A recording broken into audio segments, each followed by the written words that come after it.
If you have read a book or watched a video on perspective drawing, then you've likely come across examples where the instructor mentions the viewer being you, or let's say the person whose point of view is the drawing being created. The viewer has an eye level, which is typically represented as a continuous horizontal line that is level with their eyes, and this line is the same as the horizon line.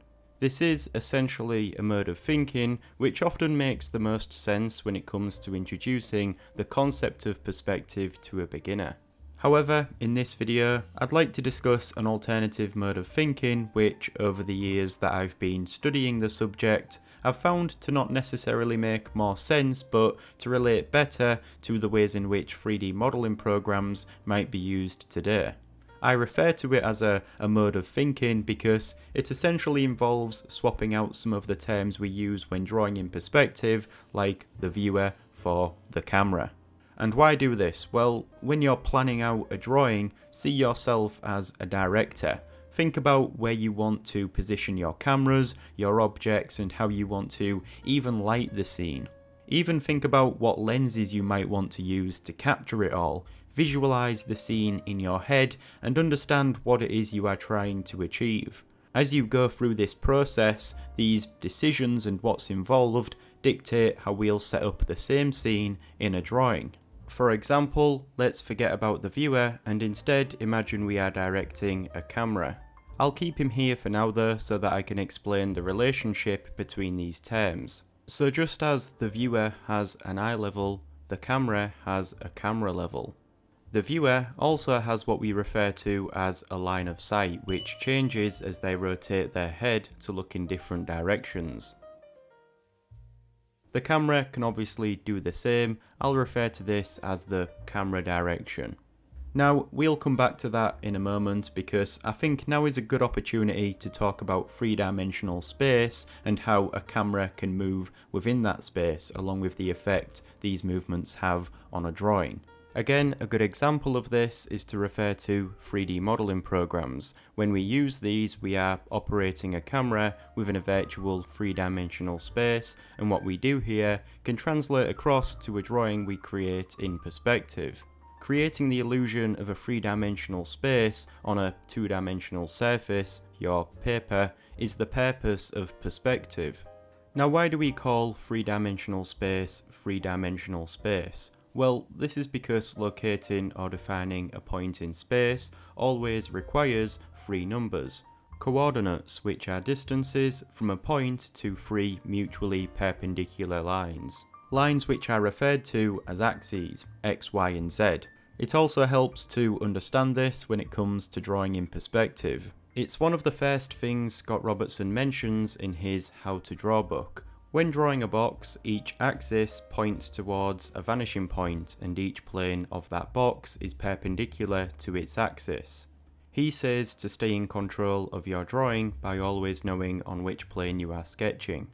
So here I have a box drawn in perspective, 2 points perspective, and I am looking at this box through a camera. We don't see the camera, we see what the camera sees. To make this easier to understand, and to also see the camera's movement along with its effect on the drawing, we'll look at this on a side-by-side. So, basic camera movements, this might seem a little irrelevant at first, but it won't take long and it's good to know. When you move the entire camera up or down, you are performing a pedestal. This affects the camera level, and remember what I said, the camera level, what we are now calling the eye level, is also the horizon line, and so you can see how this also changes on my drawing. When you move the entire camera left or right, you are performing a truck. When you move the entire camera forwards or backwards, you are performing a dolly. Now, these three movements, pedestal, truck, and dolly, these all change the camera's overall position. When you rotate the camera left or right from a fixed position, you are panning the camera. When you rotate the camera up or down from a fixed position, you are tilting the camera.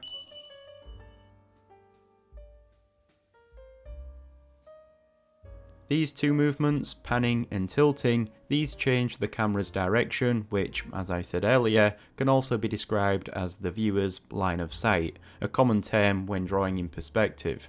There's one final movement that might be worth mentioning called a roll. This is when the camera remains in a fixed position but spins on a central line. So that's how we can move the camera within a scene and the effect each of these movements have on a drawing which involves lines converging to vanishing points on a horizon line, all of which is disturbed, let's say, whenever we move the camera. You can also move the objects within a scene themselves to get different results. There's a lot we can do, but going back to my analogy, my mode of thinking, replacing the viewer with the camera, there's other reasons why this might prove to be useful. The viewer, a person, sees everything through their eyes. A camera sees everything through a lens. It probably won't surprise you if I said that our eyes are limited in comparison to lenses. Whilst we only have one set of eyeballs, there are many types of camera lenses which are typically grouped based on their focal length, and on screen is a very helpful image to look at when discussing focal length.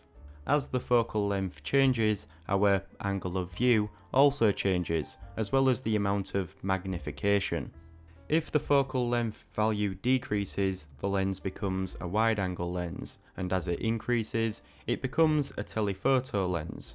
One thing to remember is that when using a wider angle lens with a smaller focal length, you'll likely want to position the camera closer to the subject, as there is very little magnification, unlike when using a telephoto lens which has a larger focal length and much more magnification. In this case, you'll want to position the camera further away. There's a lot to consider when trying to emulate this in a drawing. We'll be looking at how all of that is dealt with in the next video, but you can see how using a wide angle lens can result in a more dynamic drawing. Going back to how we see using our eyes, they are there to fulfill a purpose, right? They are essential tools for survival. Our eyes, both of them combined, have an angle of view of around 180 degrees, even a little more, let's say, which might sound surprising, but the important thing to note is that only around 40 to 60 degrees of that in front of us makes up our central vision. Everything outside of that is peripheral, it's blurred, and to go even further, only 1 to 2 degrees of that is our point of focus. But what matters to us is that 40 to 60 degrees, mostly undistorted angle of view, which is similar to a standard lens with a focal length of around 50mm. So as directors of a scene we are drawing, we have the option to use many types of lenses which will affect how the subject being drawn appears. In addition to this, we can also position and move the camera to wherever we want. I'll be creating many examples doing this throughout this series, and in the next video, all of what we have discussed here will be relevant as I explain how to set up a drawing and apply what we have learned. If you enjoy these videos and would like to see more content, then be sure to check out my Patreon page. There I have a selection of exclusive tutorials, along with what I refer to as study documents. These are essentially tutorials on paper, and I will be producing one based on what was discussed in this video. Also, in the previous video, I had introduced you all to Boxman. He's also been busy studying perspective drawing, and a lot of the artwork you'll be seeing in which he's featured is also shared on Patreon. Anyways, thanks for watching, and I'll see you in the next video.